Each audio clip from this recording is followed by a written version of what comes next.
എല്ലാവർക്കും നമ്മുടെ പുതിയ വീഡിയോയിലേക്ക് സ്വാഗതം.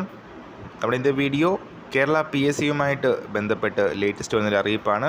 വീഡിയോ കിടക്കുന്നതിന് മുന്നേ നമ്മളുടെ ചാനൽ അതിൽ കാണുന്നവർ ചാനൽ സബ്സ്ക്രൈബ് ചെയ്തേക്കുക. അതുപോലെ തന്നെ ഈ വീഡിയോ ഇഷ്ടപ്പെട്ടിട്ടുണ്ടെങ്കിൽ വീഡിയോ ലൈക്ക് ചെയ്യുക, വീഡിയോ മാക്സിമം ഷെയറും കൂടെ ചെയ്തേക്കുക.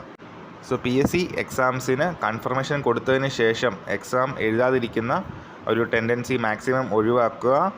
ഒരുപാട് എക്സാംസാണ് ഈ സമയങ്ങളിൽ വരാൻ പോകുന്നത്. ഇന്നത്തെ വീഡിയോയിൽ കാറ്റഗറി നമ്പർ 096/2025 അസിസ്റ്റൻറ്റ് ഇലക്ട്രിക്കൽ ഇൻസ്പെക്ടറിനെ പറ്റിയിട്ടാണ് പറയാൻ പോകുന്നത്. ഈ ഒരു എക്സാമിൻ്റെ OMR എക്സാമിനേഷൻ്റെ ഡേറ്റ് നേരത്തെ വന്നിട്ടുണ്ടായിരുന്നു. നവംബർ 14 വെള്ളിയാഴ്ചയാണ് എക്സാംസ് വരുന്നത്. കൺഫർമേഷൻ കൊടുത്തവർ തീർച്ചയായിട്ടും ഈ ഒരു എക്സാംസ് എഴുതേണ്ടതാണ്. ഈ ഒരു എക്സാമിൻ്റെ സമയം പുതിയ സമയക്രമത്തിൻ്റെ രീതിയിലായിരിക്കും നടക്കുക. 7 മണിക്ക് തന്നെ എക്സാം സ്റ്റാർട്ട് ചെയ്യും. 7 മണി മുതൽ 8:50 വരെ ഉള്ള ഒരു ടൈം സ്ലോട്ടാണ് ഈ എക്സാമിന് വരുന്നത്. ഈ ഒരു കാര്യം ശരി, നമ്മൾ ഇന്നത്തെ പുതിയൊരു വീഡിയോയുമായിട്ട് ഉടൻ തന്നെ കാണാം.